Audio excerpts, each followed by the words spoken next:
Glad you guys are back. It's just weird over interterm and over Christmas break when everyone's gone. It's just super dead around here.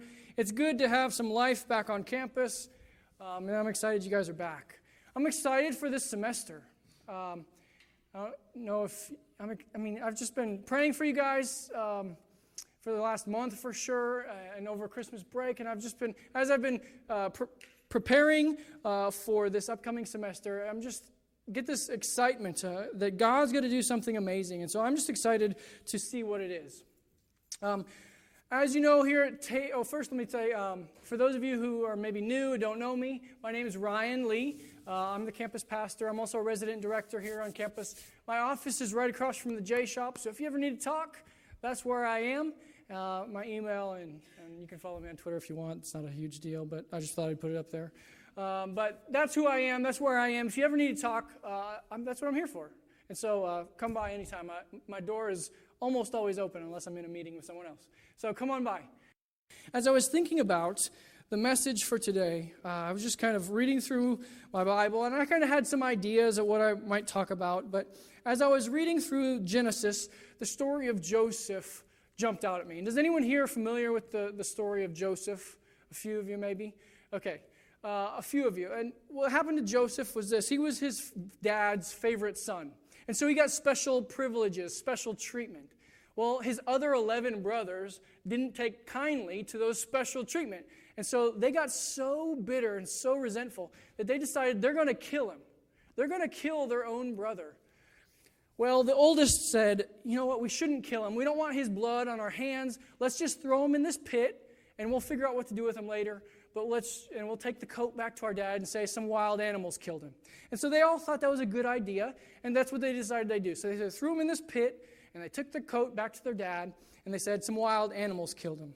Well, later, this group of traders was coming by, and they thought, well, here we go. This is a perfect situation. We'll sell our brother as a slave to these traders, and then we'll be rid of him. He'll be gone, and we don't have to kill him, but we won't have him around anymore. And so they all thought that was a good idea. So they sold their brother into slavery. Now these traders took him down to Egypt, and that's where he finally ended up. And he worked in the house of this Egyptian officer. And he worked there for a long time, and he was doing a really good job. But for some circumstances happened, and he landed him in prison. And so he spent the next several years in prison for something that he didn't do. And so we see him where I pick up here. Circumstances brought his family down to Egypt. There was a famine, no food. All his family came down because Egypt had food. And so they were reunited. And Joseph's father is finally about to die. And his brothers start getting nervous because they're like, oh no, maybe he was just being nice to us because dad's still alive. If he's dead now, is he going to exact revenge on us for all the things we did against him? And so we pick up in Genesis 50, verse 15. And it says this, when Joseph's brothers saw that their father was dead, they said, what if Joseph holds a grudge against us and pays us back for all the wrongs we did to him? So they sent word to Joseph saying, your father left these instructions before he died. This is what you're to say to Joseph. I ask you to forgive your brothers the sins and the wrongs they committed in treating you so badly. Now please forgive the sins of the servants of the God of your father. When their message came to him, Joseph wept. His brothers came to him and threw themselves down before him, and they said, we are your slaves. But Joseph said to them, don't be afraid. Am I in the place of God? You intended to harm me, but God intended it for good, to accomplish what is now being done, the saving of many lives. So then, don't be afraid. And when I read this, it really jumped out to me. Like, here's a guy who was sold into slavery by his own family, who was put in prison, wrongfully accused, and he spent years in prison because his brothers sold him into slavery. And here they are at the end of the story, and he forgives them. He loves them. And I was just like, wow, is that kind of forgiveness really possible? Is it just a story, or are we really called, or can we really forgive like that? You know, I'm not the first one to ask this question. Many have been kind of struggling with this question throughout the years. This is a book that when I read this story, I was reminded of this book that I got a couple years ago. It's called Unconditional, The Call of Jesus to Radical Forgiveness. And in here, it tells the story of a man named Simon. He was a Jew during the Nazi era, the Nazi regime, and he was in a concentration camp. And one day he was out doing some manual labor near a hospital, and a German nurse came up to him and asked him to come with him, to follow her into the prison. And so he followed her in there, and there in the room where he was taken was this Nazi SS soldier lying there, mortally wounded, about to die. And Simon came to find out his name was Carl. And Carl, I mean, his head was all bandaged up. It was probably only a hole for his mouth and his nose and his ears. I mean, he was just in rough shape. And Carl began to tell Simon his story. He began to tell Simon of how he grew up in a Christian home and how he was raised right. But against his family's wishes, he decided to join the Hitler Youth and later the infamous Nazi SS troops. And he became a soldier, an SS soldier. And he started to recount all of these horrifying things that he had done, just remorseful. He went into detail and he talked about the different atrocities he had done. And he was most haunted by this image of a boy, this Jewish boy that he shot. And this boy reminded Simon of a boy he knew back from home. And so Simon sat there in silence, just sitting there with Carl. He would hold his hand to reassure him. He brushed the flies away. He gave him a drink of water every now and then. But during the whole time, Simon never spoke.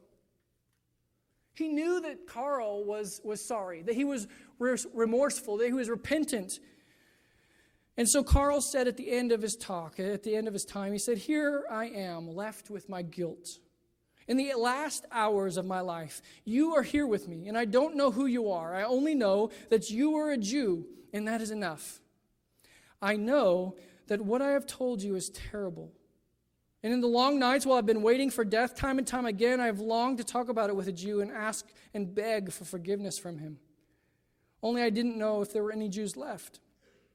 I know that what I'm asking you is almost too much to bear. But without your answer, I cannot die in peace." And with that, Simon made up his mind, and he got up in silence and walked out of the room. And later, upon reflecting on this, he asks himself in this book that he writes, he says, "Ought to I have forgiven him? Should I have forgiven him?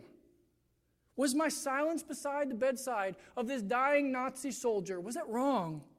Or was it right? Was it justified?" This is the profound moral question that challenges the conscience of any reader or hearer of this episode, just as it once challenged my heart and mind. The crux of the matter is, of course, the question of forgiveness. Forgetting is something that time alone takes care of, but forgiveness is an act of volition, and only the sufferer is qualified to make. You, who have just read this sad and tragic episode, can you mentally change places with me and ask yourself the crucial question, what would I have done? You see, this is a question that has been going on for a long time. Is forgiveness possible? Is it possible? Are there some situations where forgiveness is right to withhold? Is it possible to always forgive? Well, Christianity would say yes. In fact, forgiveness is a central emphasis, a central theme in Christianity.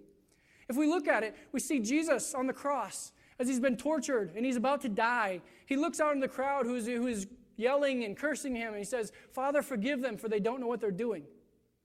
Forgiveness. In the Lord's Prayer, Jesus is teaching his disciples how to pray. And it ends with, "Lord, forgive us our sins as we forgive those who sin against us." Forgiveness. Again, Peter is talking with Jesus, and Peter says, "Well, how many times should I forgive someone if they keep sinning against me? 7 times? That was a pretty good number. It was actually a symbolic number for perfection." And so Peter's like, "Yeah, I'll forgive the perfect amount of times, 7, right?" And Jesus says, No. Forgiveness should be 70 times 7. It should be unceasing. It should be radical. It should be unconditional. Forgiveness is important. And so Christianity says yes. Yes, we can forgive. In fact, we should forgive. And so that leads us to another question. Why? Why should we forgive? Well, the first thing that I came across or that I thought of was the first reason we forgive is that Christ forgave us. Christ forgives us. As a Christian, as Christ's disciples, we are called to imitate him. We are called to do and be like Jesus, to do what he did. And so if that also means forgiving. In Matthew 18, where it just follows up the talk with Peter and Jesus talking about how many times should I forgive someone. Jesus goes on to tell about a king who is settling his accounts. And one of his servants comes and he says, you owe me an obscene amount of money, millions and millions of dollars in that time. And he says, pay up. It's time to pay up. And it says 10,000 talents, which is lots and lots of money. And so the servant begs and pleads. He says, wait, have mercy on me. Give me more time. I will pay you back, but I just need more time. And so the king says, you know what? I'll have mercy on you. Your debt is forgiven. You don't have to pay any more back. It's forgiven. Go. And so the servant goes out, and he comes across a friend, and he's like, oh, Zach, you owe me money. It's time to pay up. And Zach's like, well, please have mercy on me. Give me more time. I'll pay you back. But he said, no, you pay up now or you go to jail. And this servant took his friend to jail and said, if you can't pay me, you're going to jail.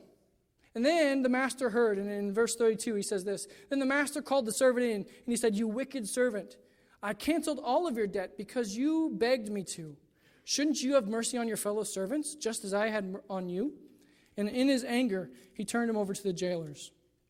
This is how my heavenly Father will treat each of you unless you forgive your brothers from your heart. You see, we are taught to love our enemies. Jesus says, love your enemies and pray for those who abuse you. He modeled it to the extreme on the cross. He carried his own cross to Calvary, and then he forgave the sins of his enemies. Here he says, if you don't forgive your brothers and sisters in Christ, if you don't forgive your brothers and sisters, if you don't forgive others around you, your sins won't be forgiven. So there it is. Jesus forgives us. Reason number one. Forgiveness is not a feeling. Forgiveness is a choice. We have the choice to forgive. Okay, second thing. The second reason why we should forgive is it stops the cycle of revenge and hate. If we hate our enemies because they hate us, and we just continue in this cycle, hate for hate, we will continue in this ugly world of revenge and hate and just nastiness. Okay?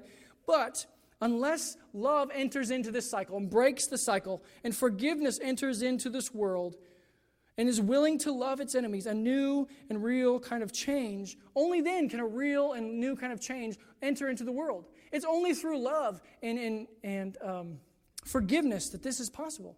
When we look back to Joseph's story that we started with, Joseph, he had all the power and the right, to exact revenge on his brothers, right? He could have done it.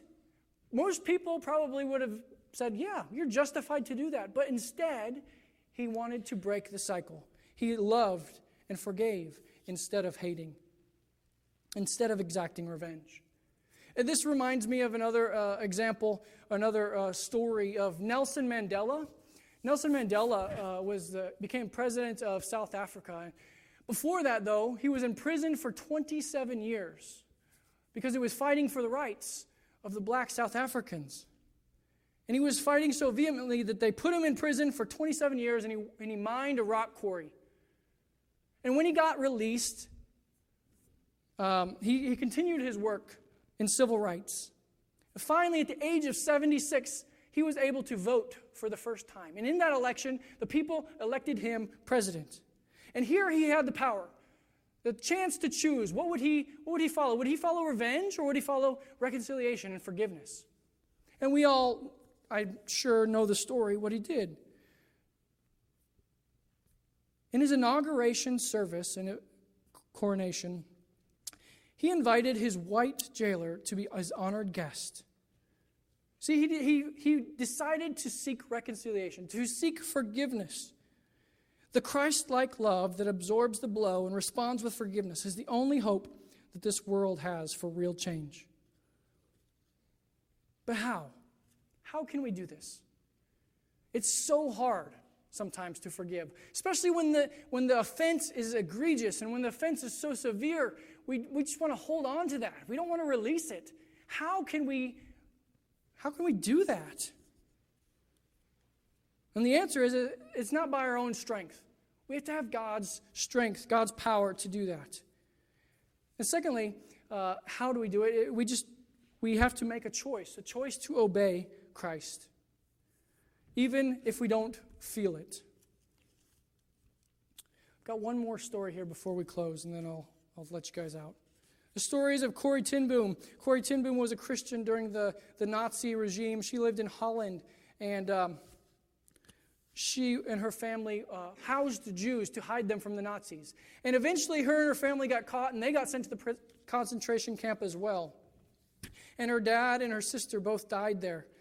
And after the war, she went around traveling and speaking on God's forgiveness and offering this message of hope even to the country of Germany. So she was traveling to Germany when she was giving this message. And at this one time, this one message, she was confronted with one of her guards, one of the most cruel guards that she had come into contact with when she was at the camp. And so here it is. Let me read this story to you real quick, and then we'll get out of here. Now, he was in front of me, hand thrust out. A fine message, Fräulein. How good it is to know that, as you say, all of our sins are at the bottom of the sea. And I, who had spoken so glibly of forgiveness, fumbled in my pocketbook rather than take his hand. He would not remember me, of course. How could he? One prisoner among thousands of women. But I remembered him. I remember the leather crop swinging from his belt. I was face to face with one of my captors, and my blood seemed to freeze. You mentioned Ravensbrück in your talk, he was saying. I was a guard there. But since that time, he went on, I have become a Christian, and I know that God has forgiven me for the cruel things I did there. But I'd like to hear it from your lips as well, Fräulein. And again, his hand came out. Will you forgive me? I stood there, I, whose sins had again and again been forgiven. But could I forgive? It could not have been more than seconds, but it seemed to me like hours as I wrestled with this most difficult thing I'd ever had to do. For I had to do it. I knew that. The message of God forgives has a prior condition, that we forgive those who have injured us. If you do not forgive men their trespasses, Jesus says, neither will your Father in heaven forgive your trespasses. I knew it not only as a commandment, but as a daily experience.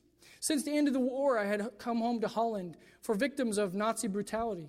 And for those who were able to forgive their former enemies, they were also able to return to the outside world and rebuild their lives, no matter what their physical scars. But those who nursed that bitterness remained invalids. And it was as simple and as horrible as that. And as I still stood there, with coldness clutching my heart, I realized that forgiveness is not an emotion. Forgiveness is an act of the will, and the will can function regardless of the temperature of the heart. And so I prayed silently, Jesus, help me. I can lift my hand. I can do that much. You supply the feeling. And so woodenly and mechanically, I thrust my hand into one outstretched to me. And as I did so, an incredible thing took place. A current started in my shoulder and raced down my arm and sprang into our joined hands. Then healing warmth seemed to flood my whole being and brought tears to my eyes. And I said, I forgive you, brother, with all of my heart. For a long time, we grasped each other's hands, former guard and former prisoner. I had never known God's love so intensely as I did then. But even so, I realized it was not my love. I had tried and did not have the power. It was the power of the Holy Spirit in me. See, sometimes we cannot do it. Sometimes we don't feel like doing it. But it's through God's power. By making the choice to be obedient to Christ, we can offer forgiveness. In fact, it is necessary to get rid of that bitterness and resentment that builds up, that paralyzes us. If we want to have hope for the future, we must forgive.